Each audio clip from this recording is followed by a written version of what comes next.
Anda kalau mau berbakti sama orang tua silakan, tapi jangan bikin sholat namanya sholat apa? Sholat birrul walidain. Nanti lama-lama ada yang bikin sholat poligami.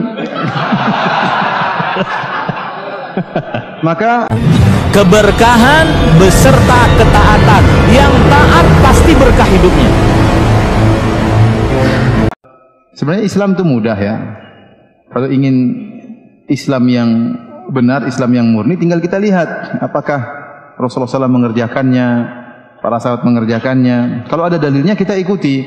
Kalau nggak ada dalilnya, mending kita tinggalkan.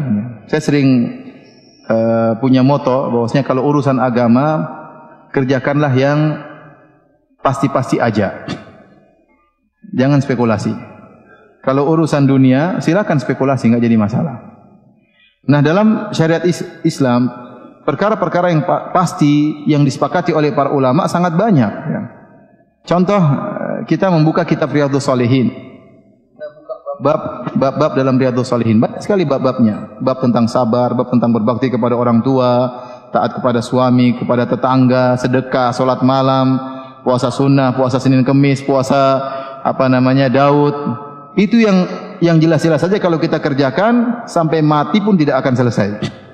Nah, kalau yang jelas-jelas saja tidak bisa kita kerjakan semuanya, maka saya rasa apapun perkaranya, kalau suatu yang tidak jelas atau yang tidak ada dalilnya, maka sebaiknya kita tinggalkan. Ya.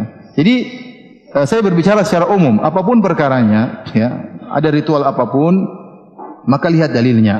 Tanya, kalau ada dalilnya ikuti, apapun ritual tersebut. Kalau tidak ada dalilnya, maka sebaiknya kita tinggalkan. Karena Rasulullah SAW bersabda, wa khairul huda huda Muhammadin sallallahu alaihi wasallam. Sebaik-baik petunjuk Rasulullah SAW.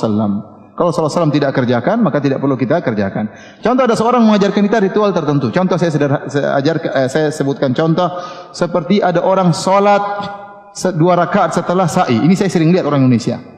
Disunahkan setelah tawaf sholat 2 rakaat.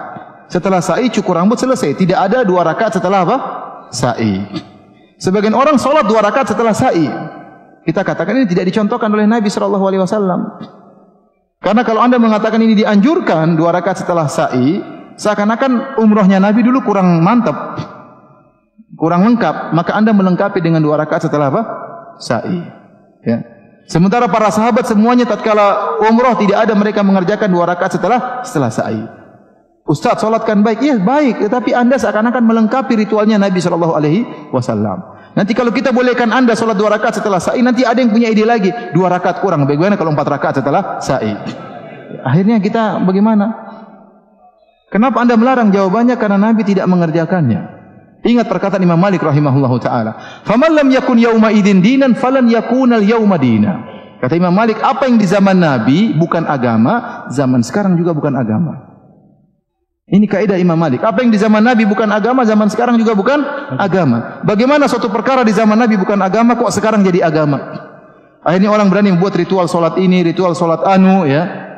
Sampai saya ditanya waktu itu, Ustaz, bagaimana hukum solat birrul walidain? Saya bilang saya baru dengar. Ya. Kalau solat duha ada, solat tahajud ada, solat birrul walidain saya baru dengar. Nah, anda kalau mau berbakti sama orang tua silakan, tapi jangan bikin solat namanya solat apa? Solat birrul walidain. Nanti lama-lama ada yang bikin solat poligami. Maka tidak perlu kita buat ritual yang baru. Dan ingat ibu-ibu yang dirahmati Allah Subhanahu wa taala, ada perkara-perkara yang ternyata diperselisihkan oleh para ulama.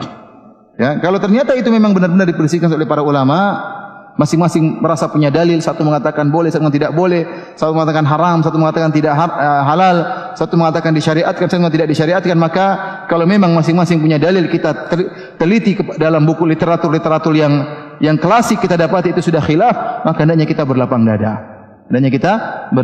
Contoh seperti kunut subuh, ya banyak perkara-perkara khilaf di kalangan para ulama. Kunut subuh, apakah bismillah dijaharkan atau tidak? Ini semua dalam ranah-ranah khilaf, maka hendaknya kita berlapang dada. Ya, wallahu alam bisawab.